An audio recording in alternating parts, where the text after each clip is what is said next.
having to know everything before that and only having a week to put it together.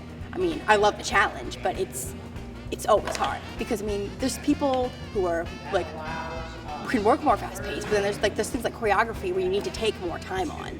So I think that's the hardest part of it, is just being able to pull it together. And I mean, by Wednesday, Cranky Wednesday as we call it, we are all freaking out because we don't think the show is going to be pulled together, but somehow Mr. Close or Mr. Spiegel always does, and it always is good. We always have everything done, and we're always surprised about it. For 7 years, RB Productions is a theatrical production company that was founded by Ryan Brown back in 2003.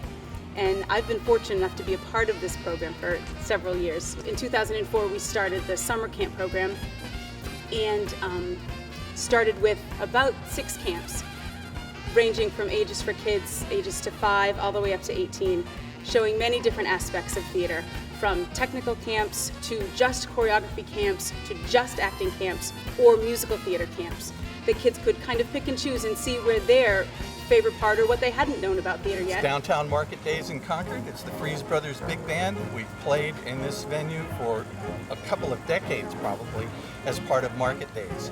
And that's where we are tonight in Eagle Square, Freese Brothers Big Band. My name is Dave Tyrrell Wysocki. I'm Vice President of the band, and I've been in the band from like week 2, 28 years ago. It was formed in 1982 by the 4 Freese brothers, Jack, George, Portland, and Bill. And they all played in it. And I think there may even been a sister involved too. But they founded it.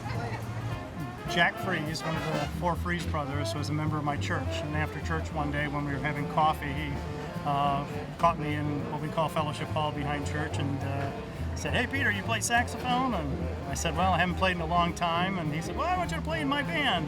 And I said, No, I can't.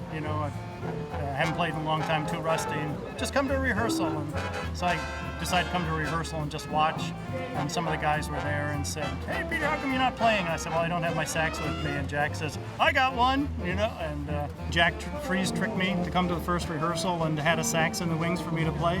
I might not have played if he hadn't done that to me. And here it is, almost 30 years later, and I'm still playing again, and I'm very thankful for that. And I've been playing with the band since 1982, 83. And we recently decided that I've probably been the longest serving member of the band. I'm not the oldest member of the band, but I've been in longer than anybody else now. Jack Freese, one of the 4 Freese brothers who founded the band, was my dentist. And I went in for some work, and he knew I was a wimp, so he gave me an extra shot of Novocaine. And he says, while that's taking hold, I'm just going to sort some music. And of course, only dentists understand this speaking, but I'm with my Novocaine. Culture is made when people come together, and that buzz sort of electrifies us all and broadens our world. And when somebody has made a movie, locally in particular, and this is the first time you get to see it with the people who are in the movie, or just, we're the first ones who get to see it. It's very fun because you're new. You haven't had the marketing, sort of put at you yet. Hi, I'm Mike Laurent. I work at Red River Theaters. I work in the concession stand, and we're premiering a movie that was locally made and produced in New Hampshire called Which Way. Which Way is kind of loosely based around a true story, a haunted house that I used to live in growing up. And I kind of took a little things from my life, close people, blew it up, exaggerated, made it an interesting story.